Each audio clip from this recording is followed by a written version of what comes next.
Bom dia! Começando mais um Despertando com o Dharma, hoje dia 26 de agosto, segunda-feira, iniciando a semana com esse maravilhoso Ney Lisboa. Ney Lisboa é tudo que tem de bom, assim. Bom dia, Beatriz. Quem não conhece Ney Lisboa, aí pra cima, procurem, é maravilhoso. É um gaúcho com músicas lindíssimas. Algumas músicas dele já foi gravada pelo Caetano. Bom dia, César. O César é aqui do sul, né, César? O Ney Lisboa tu conhece, certamente. Todo gaúcho conhece o Ney Lisboa.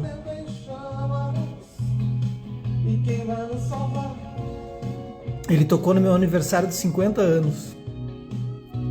Contratei ele particularmente, assim, só para os amigos. Foi surreal, assim. Foi um sonho de vida. Fiquei anos me organizando. Bom dia, Ângela. Bom dia, Aparecida. Bom dia, Mauro. Olha aí, Mauro, pra ti, Ney Lisboa, só pra tu lembrar do sul.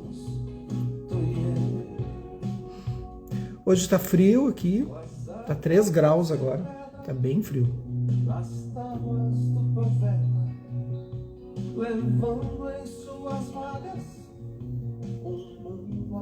Essa música se chama Pandora.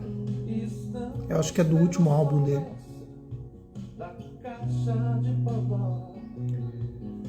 Então é isso, tudo bem com vocês? Como é que foram de final de semana? Tudo bem? Bom dia, Natalina. Deixa eu terminar meu café ali para dar uma esquentada. Ah, essa dos 50 anos tu perdeu mesmo. Mas a gente vai fazer outra. Bom dia, Mandala, Cetra Mandalas.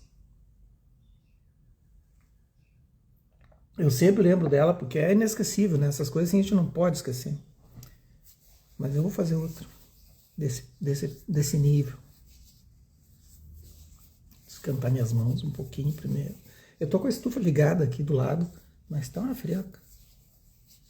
Cetra Mandalas, de onde tu é, Cetra Mandalas? De onde é esse? Depois eu vou tentar entrar, se eu lembrar, no teu Instagram, para dar uma olhada nas mandalas. Então aqui, ó, Tish Nhat Hanh, editora Bodh Gaya, de Belo Horizonte. Adoro Belo Horizonte. Amo Minas Gerais, amo. Tenho que ir para lá de novo.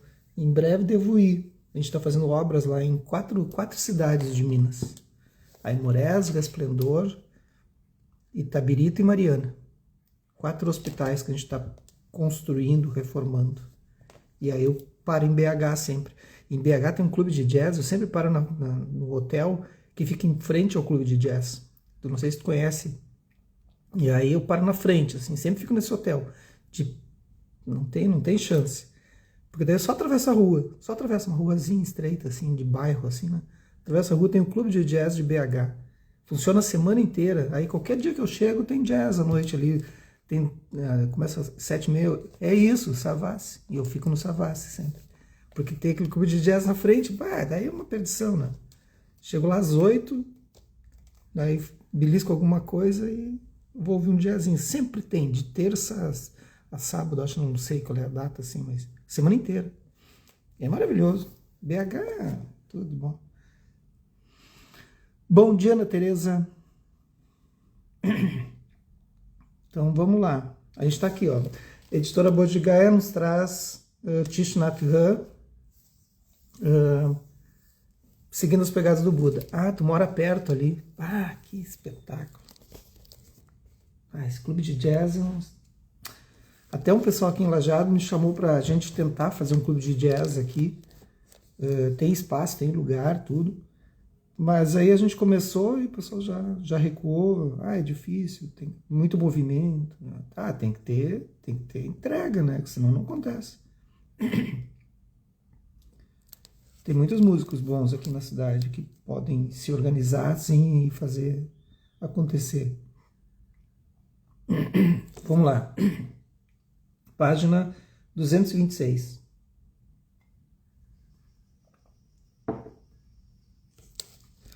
Fica muito cheio, fica. Mas tem que reservar. Eu sempre reservo antes. Eu sempre reservo. Já sei o dia que eu vou, aí eu reservo, é bem tranquilo daí. Eu sempre consigo reserva. Já fui uma vez que não tinha reservado e fiquei lá fora. Daí escutar lá fora, daí não é legal. Então morreu o rei Suddhodana, né? Vocês estão sabendo. Estou contando, é o pai do Buda, né? Aí o sobrinho do Suddhodana que vai assumir o reinado. Porque o Nanda não se sentiu confortável. E o Buda está fora do esquema. E aí aqui aconteceu. O rei sentiu-se reconfortado. Agora posso fechar os meus olhos em paz. Estou feliz em rever o Buda antes de deixar este mundo. Meu coração está agora sem quaisquer preocupações. Não tenho arrependimentos ou amarguras. Espero que o Buda possa permanecer em Kapilavastu por um tempo, ao fim de auxiliar Mahanama, nos primeiros dias do seu reinado. Oi, Isa, tudo bem? Quanto tempo? Está na Espanha ainda? Como é que está por aí? Sua virtude, Senhor Buda, garantirá ao nosso reino uma centena de gerações de paz. A voz do rei enfraqueceu, tornando-se quase um sussurro. O Buda disse: permanecerei aqui pelo tempo que for necessário para auxiliar Mahanama. O rei sorriu debilmente, mas seus olhos irradiavam paz. Ele fechou os olhos e passou desta vida. A rainha Gotami e Yasodhara começaram a chorar. Os ministros caíram em pranto. E aí, Mames Loucaça, como é que tá? Tudo bem, carinho? O Buda acomodou as mãos do rei sobre o seu peito e então solicitou a todos que tentassem se conter. Disse-lhes para seguirem sua respiração. Após algum tempo, sugeriu que se encontrassem na câmara externa a fim de discutirem os arranjos para o funeral. O funeral ocorreu 7 dias depois. O povo de Kapilavastu acorreu em grande número para ver o Buda acender a pira funeral do rei. Mais de 1000 brahmanes assistiram à cerimônia. O funeral do rei Suddhodana, porém, foi realizado com a presença de 500 mantos cor de açafrão, dos bhikkhus que representavam o caminho do Buda. Em adição às preces brahmanes tradicionais, sutras do caminho foram cantados. Os bhikkhus cantaram os 4 nobres verdades: o Sutra sobre a impermanência, o Sutra sobre o fogo, o Sutra sobre a originação interdependente e os 3 refúgios. Eles cantaram na língua Magadhi, a qual era falada por todas as pessoas do leste de Ganga. Então aqui, uma vez eu já comentei aqui, né? Isso é importante no texto. Quando o Thich Nhat Hanh traz essa referência, por exemplo, que foi falado na língua Magadhi, ou Magadhi, não sei pronunciar, mas de qualquer forma, era uma língua falada pelo povo, né? Então eles não vão falar em sânscrito, por exemplo. Os brahmanes provavelmente tenham recitado em sânscrito, ou Pali, né? E eles fazem questão de dizer isso, que eles estavam recitando em uma língua que era falada pelos povos e não pelos brahmanes, porque o sânscrito era falado mais, era uma linguagem mais, uma língua mais rebuscada, mais para burguês, né? Falando, né, dando o nome às coisas. E o povo não, falava uma coisa um pouco mais, como se fosse um dialeto, assim, eu imagino. O sânscrito e o pali são muito parecidos. Tu consegue, depois que tu te acostuma a ler em sânscrito, tu consegue ver bem a diferenciação, tu já sabe o que significa o pali, assim. Para quem está acostumado a ler os textos, enfim. O Buda lentamente circundou a pira funeral 3 vezes. Antes de acendê-la, disse: nascimento, envelhecimento, doença e morte ocorrem na vida de todas as pessoas. Deveríamos refletir sobre nascimento, envelhecimento, doença e morte todos os dias, a fim de evitar de nos perdermos em desejos e sermos capazes de criar uma vida dotada de paz, alegria e contentamento. Uma pessoa que atingiu o caminho olha para o nascimento, envelhecimento, doença e morte com equanimidade. A verdadeira natureza de todos os dharmas é que não há nem nascimento nem morte, nem geração nem destruição, nem crescimento nem decrescimento. Então esse é o que o budismo acredita, né? Que de alguma forma, não só questão de ser budista ou não, mas parece muito... Depois que tu começa a entender, além da crença, assim, parece muito óbvio, assim, né? Que as coisas não tem como... Não tem um momento de nascimento, né? Se a gente perguntar quando é que a gente nasceu, né? O Zen tem muito disso. Quando aconteceu o nosso nascimento, não faço ideia, né? Não é quando a gente foi lá, minha data de nascimento, né? Meu ano, minha data, meu dia, a hora, né? Astrológico. Ali é o momento que tu te manifestou, né? Há uma manifestação. Mas essa manifestação, ela já vem pregressa, ela já vem, está acontecendo antes, né? No momento que os nossos antepassados se cruzaram, no momento que a Terra se formou, assim, né? Então, se a gente for olhar para isso, é a natureza dos dharmas, né? Se pronunciando, dos fenômenos dármicos, né? Uma vez acesas, as chamas consumiram a madeira.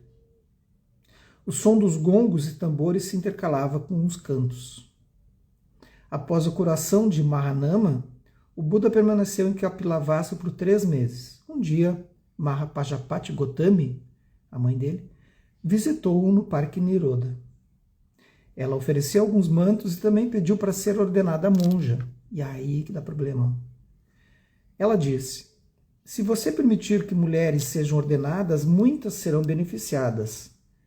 Entre o nosso clã, muitos príncipes deixaram o lar para tornarem-se seus discípulos. Muitos deles tinham esposas. Agora as esposas deles desejam estudar o Dharma como monjas. Eu mesma quero ser ordenada. Isso me traria grande alegria. Esse tem sido meu único desejo desde que o rei faleceu. O Buda ficou em silêncio por um longo tempo antes de dizer: não é possível. Isso aí é um momento histórico, assim. Porque coloca o Buda numa situação de humanidade, assim, né? Porque essa é a ideia. O Buda não é um Deus, né? Então, assim, não existe Deus no budismo. Então ele traz para a humanidade, tipo assim, porque é o momento falho dele, o momento dele não perceber. Ele percebe, claro, que trazer uma mulher para dentro de uma sanga daria problema, né? Pelas coisas óbvias. E teria que fazer alguns arranjos para isso, né? E aí, só que ele vai ser chamado a atenção, assim, mas ele sabe que isso pode causar problemas e a sanga não está preparada ainda para essa mulher, teria que fazer arranjos antes, como é que seriam isso, como é que seriam os votos, como é que seria a organização desse processo, como é que, para não dar problema, né? Tem tudo isso.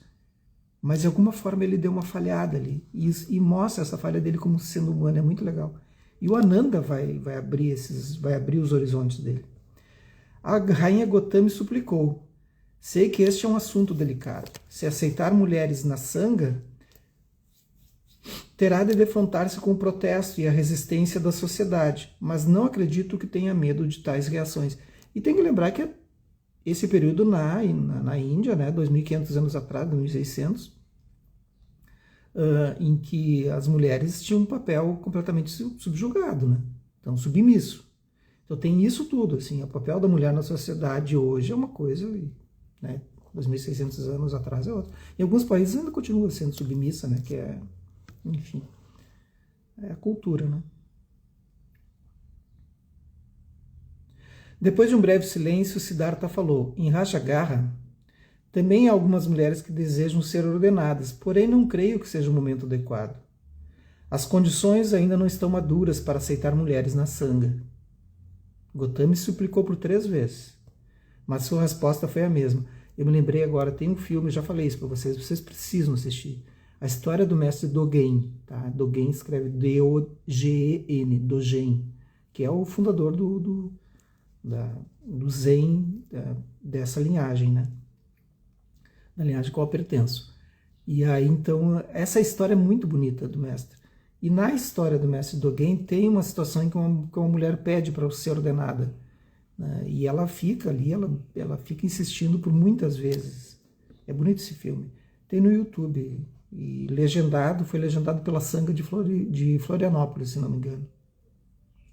É muito bonito. Gotami suplicou por 3 vezes, mas sua resposta foi a mesma. Profundamente desapontada, ela partiu. Quando retornou ao palácio, contou a Yasodhara a resposta do Buda. Em alguns dias, Gotama voltou para Vesali. Gotama, o Buda, né? Após sua partida, Gotami, né, com a mãe, retornou reuniu todas as mulheres que desejavam ser ordenadas. Elas incluíram um certo número de moças que jamais tinham casado. Todas as mulheres pertenciam ao clã dos Sáquias. A rainha lhes disse: eu sei, sem sombra de dúvida, que no caminho do despertar todas as pessoas são iguais. Todos têm o germe da iluminação e liberação. O próprio Buda afirmou isso. Ele aceitou incontáveis na Sangha, intocáveis na Sangha, a caça dos intocáveis, né? Não há razão para não aceitar mulheres, somos pessoas completas também. Podemos alcançar a iluminação e a liberação. Não há razão para considerar as mulheres como sendo inferiores. E até hoje é uma luta isso, assim, né? Porque tem muito no budismo, tem muito machismo no budismo também. Porque há muita não compreensão. Há uma questão de cultura também, tem que relevar isso, né? Uma cultura tibetana, uma cultura local, mas essa cultura ela vem impregnada do machismo, né? E se vocês lerem A Caverna na Neve, né? Da Tenzin Palmo, ela vai trazer isso. Vocês já leram, né? A gente já leu aqui no Dharma, mas é um livro maravilhoso, assim, A Caverna na Neve. Vocês não podem deixar de ler, assim, é um outro clássico, assim, de uma mulher maravilhosa, que é a Tenzin. Ela existe entre nós ainda, uma monja tibetana, né? Uma lama. E ela vai lá e ela peita o Dalai Lama. Tem até um videozinho, né? E esse vídeo mostra ela peitando o Dalai Lama, dizendo assim: não, mas eu quero que tu resolva logo isso. As mulheres precisam ter o mesmo status dos homens, não tem por que não. Então ela conta várias histórias, assim, procurem aí. Então tem muito machismo ainda no budismo, em muitos locais, assim.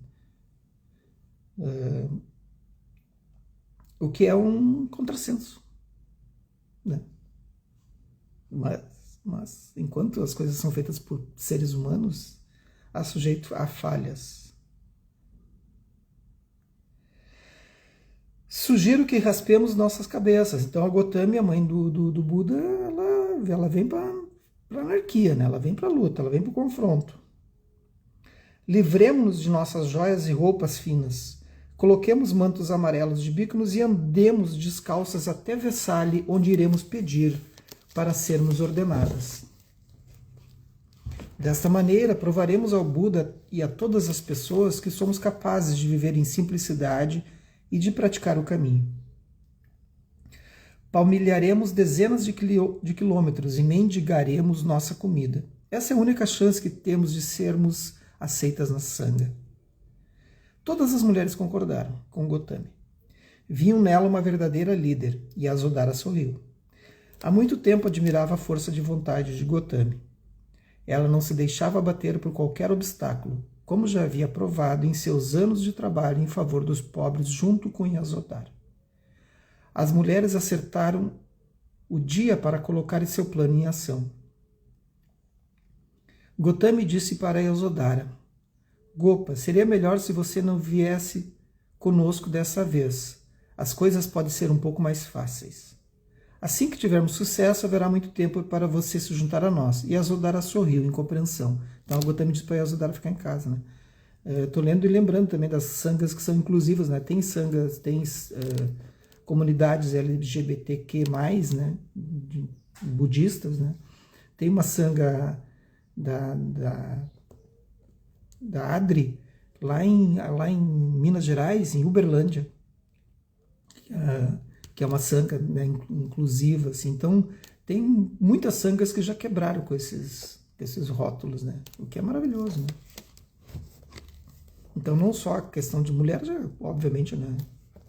Mas essa aceitação dessa inclusividade, né? De aceitar a todos como são, da forma como se manifestam. E pronto.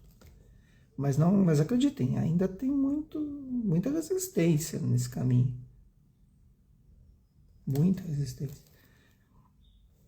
Capítulo 45. Vamos seguir? Abrindo a porta.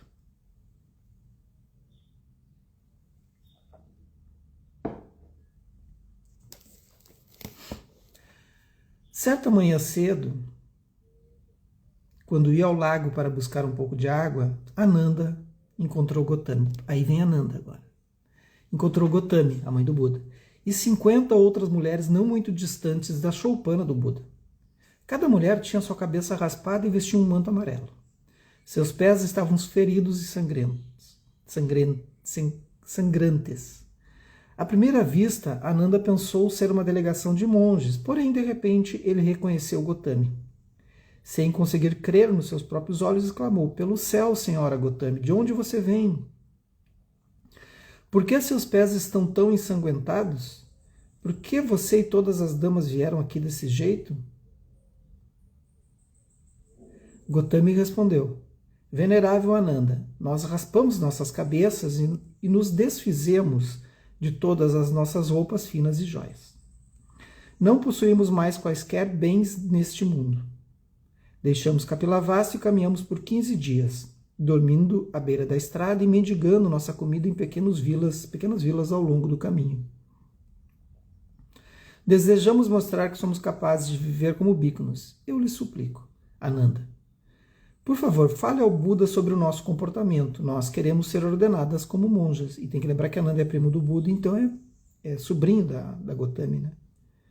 O monge disse: "Espere aqui, falarei com o Buda agora mesmo. Prometo fazer tudo o que puder." Ananda entrou na choupana de Siddhartha no exato instante em que ele colocava seu manto. Najita, o ajudante do Buda, no momento, também estava presente. Ananda contou tudo o que recém havia sido visto e ouvido. O Buda não disse uma palavra. Ananda então perguntou: "Senhor?" Aí o Ananda não é malandro, ó. Isso é clássico agora. "É possível para uma mulher atingir os frutos do recém-entrado na corrente? Daquele que retornará uma vez? Daquele que não mais retornará? E daquele que atingiu a condição de Arhat?" O Buda sentiu, né? O Buda, sem sombra de dúvida, respondeu: "Então por que você não aceita mulheres na Sangha?" O Ananda dá uma voadeira no Buda, achei maravilhoso. "A senhora Gotami nutriu e cuidou de você desde quando era um bebê. Ela o tem amado como um filho. Agora ela raspou a cabeça e renunciou a todas as suas posses. Andou todo o caminho de Kapilavastu para provar que uma mulher pode suportar tanto quanto os homens. Por favor, tenha compaixão e permita que ela seja ordenada." O Buda ficou silencioso por longo tempo. Então pediu para Najita convocar os veneráveis Sariputra, Moggallana, Anuruddha, Badia, Kimbila e Mahakasyapa. Quando chegaram, ele discutiu com eles a exaustão. Explicou que não era qualquer discriminação contra mulheres o que fazia hesitar em ordená-las. Estava incerto sobre como abrir a Sangha às mulheres sem criar conflitos perturbadores, tanto interna quanto externamente a Sangha, porque a sociedade também vai se revoltar contra isso, né? Após uma extensiva troca de ideias, Sariputra disse: "Seria apropriado criar estatutos que definissem o papel das monjas dentro da Sangha." Mas aí tem uma coisa também, eu já comentei aqui, vou comentar de novo, que tem que ficar registrado nos vídeos. Essa ideia não foi exclusiva do Buda, não foi o primeiro a fazer isso. Mahajai, que é o fundador do Jainismo, que é o mais velho que o Buda, se o Buda está com 40, ele do Mahajai devia estar com 70, mesmo período, mesma época, mesmo lugar. Dos Jainistas, que se assemelha muito ao budismo, porém a ideia de karma é completamente diferente.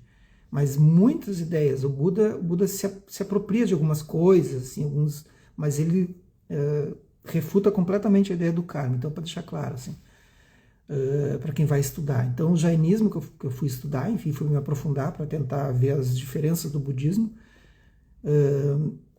eles já admitiam mulheres na Sangha, muito antes do Buda, muito antes do Buda. Eles tinham uma visão muito aberta assim, da sociedade, muito inclusiva, muito mais do que o Buda nesse período aí. Então, porque ele veio antes, né? Então a gente tem que dar os créditos. Após uma extensiva troca de ideias, Sariputra disse: "Eu acho que só tem um livro publicado no Brasil sobre jainismo, se não me engano. Posso estar errado, assim, mas eu acho que só tem um, penso. Seria apropriado criar estatutos que definissem o papel das monjas dentro da Sangha. Tais estatutos diminuiriam a oposição pública, que certamente emergirá com vigor, já que existe discriminação contra mulheres há milhares de anos. Por favor, considere os seguintes 8 regras. Amanhã a gente lê as 8 regras. E até hoje, então, tem, quando a gente toma votos de preceitado, os 16 preceitos que eu tomei é o mesmo para as mulheres, né? Homem e mulher, é preceito, é preceitado. Porque não faz diferença, não faz diferenciação de gênero, né? Mas se ordenar monge, aí são 200, eu vou chutar, tá? Não lembro. 250 para homens e uns 350 para mulheres, assim. É um monte a mais para mulheres, tá? É um tanto a mais, assim. Mas é acima de 200 cada um. Então são muitos votos. As mulheres têm que cumprir mais votos. É.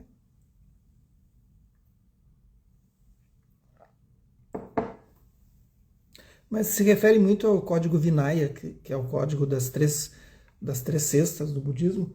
O código Vinaya são os códigos de ética, assim, e às vezes muito da vestimenta também. Tem muitos votos que é sobre vestimenta.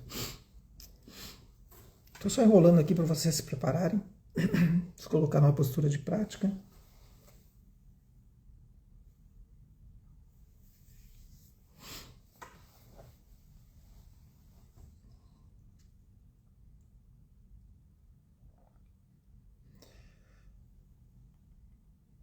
Então, se possível, deixem de lado o que estão fazendo agora, se não estiverem em movimento. Se estiverem em movimento, assistindo no carro, enfim, apenas mantenham a atenção ao seu corpo e ao que está fazendo. Os demais, se coloquem numa postura ereta, as costas alongadas, pescoço alongado.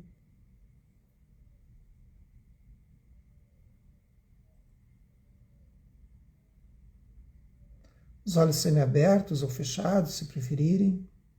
Se conseguirem manter semiabertos.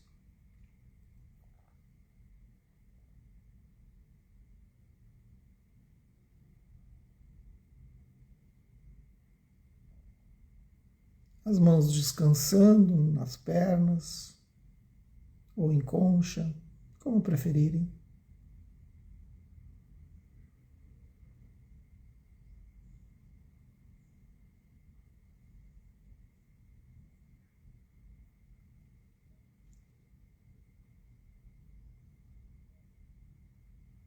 Trazendo atenção às sensações do corpo.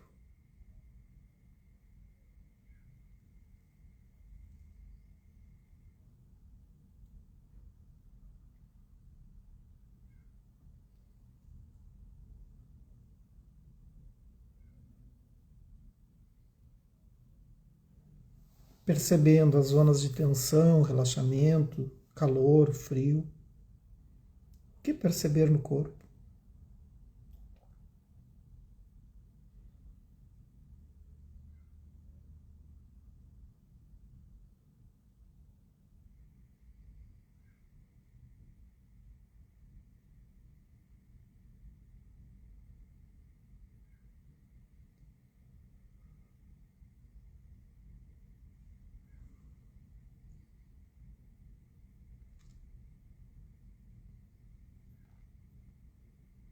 Percebendo essa pausa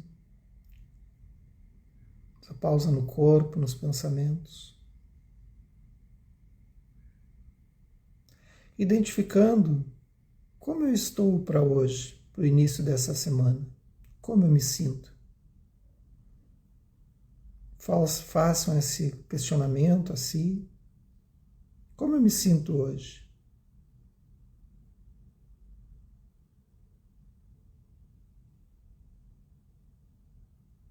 É com este corpo e com essa mente que eu vou seguir meu dia, minha semana.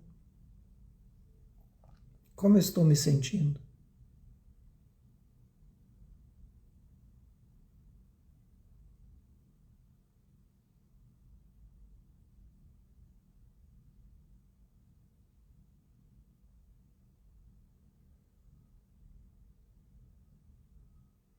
E é desta forma que a gente vai para a nossa semana e nossa segunda-feira, olhando para si primeiro e percebendo como a gente vai reagir a partir disso. Que os mestres desse nosso encontro, dessa nossa prática se expandem e toquem a todos, todas, todas, e que nós possamos nos tornar um caminho iluminado. Bom dia para vocês, boa segunda e boa semana.